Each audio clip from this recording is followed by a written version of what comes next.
बांग्लादेश के लिए एक बड़ा खतरा पैदा हो रहा है। हम ऐसा क्यों कह रहे हैं, इस वीडियो के अंत में हम आपको बताएंगे, इसलिए इस वीडियो को अंत तक देखिएगा। क्योंकि झारखंड से एक ऐसी खबर सामने आ रही है जिसके बाद कई सवाल खड़े होते हैं। सवाल ये खड़ा होता है कि क्या राज्य सरकार को सब पता है, उसके बावजूद भी सरकार कुछ नहीं कर रही है? और अगर सरकार ऐसा कर रही है तो ये सीधा सीधा लोगों के साथ खिलवाड़ है। नमस्कार, आप देख रहे हैं रिपब्लिक भारत का डिजिटल प्लेटफॉर्म और मैं हूं आपके साथ महिमा कंवर। खबर है झारखंड से, और खबर इसलिए क्योंकि झारखंड के आदिवासियों पर खतरा है।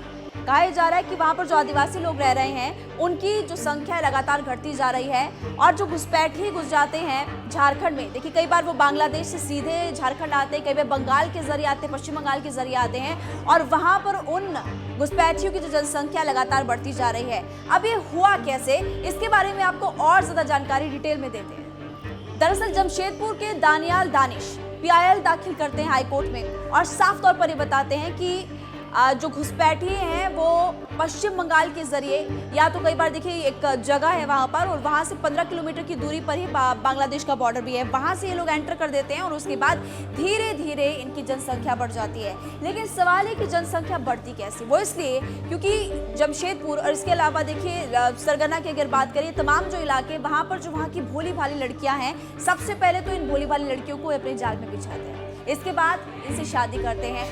और सबसे बड़ी बात कि आप ऐसे जमीन नहीं खरीद सकते, आदिवासी जमीन अपनी बेच नहीं सकते, लीज पे जमीन नहीं दे सकते, ये वहाँ का रूल है।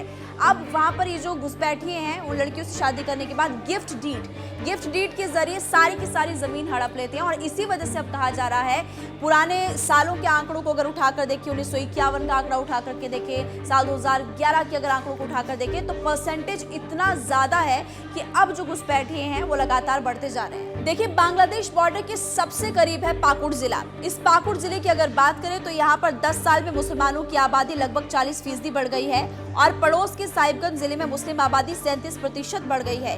51 की बात करें अगर, तो संथाल परगना की कुल आबादी आदिवासियों की हिस्सेदारी में 45% थी, जो कि अब घटकर उसके बाद से 1961 के बाद से हम लगातार आपको बता रहे हैं कि सिर्फ और सिर्फ 38% रह चुकी है। और धीरे धीरे ये आदिवासियों की जो जनसंख्या है लगातार वहां पर घटती जा रही है। झारखंड में सिर्फ और सिर्फ जमीन हड़पने का खेल नहीं चल रहा।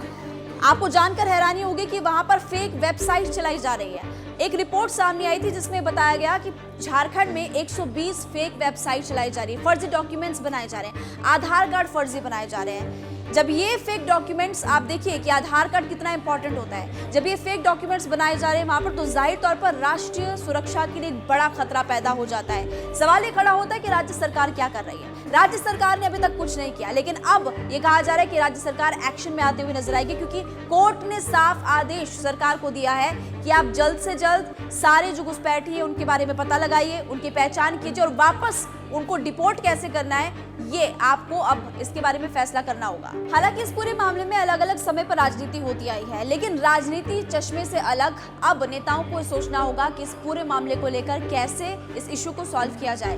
क्योंकि अगर डेमोग्राफी चेंज हो जाएगी, सोचिए आदिवासी वो इलाका है और वहां पर मुस्लिमों ईसाइयों की संख्या अगर ज्यादा बढ़ जाएगी तो फिर आगे क्या होगा? जो लोग वहां पर रह रहे हैं वो कहां पर जाएंगे? नौकरी की दिक्कत आएगी, वहां पर रहने वालों की दिक्कत आएगी, रोजगार की दिक्कत आएगी, बहुत सारी परेशानियां लोगों की बढ़ सकती है। इसलिए अब सरकार को जरूरत है इस पूरे मामले को लेकर सीरियसली सोचने की और उस पर एक्शन लेने की। आप कुछ कहना चाहेंगे इस मामले को लेकर? कमेंट बॉक्स के जरिए बताइए।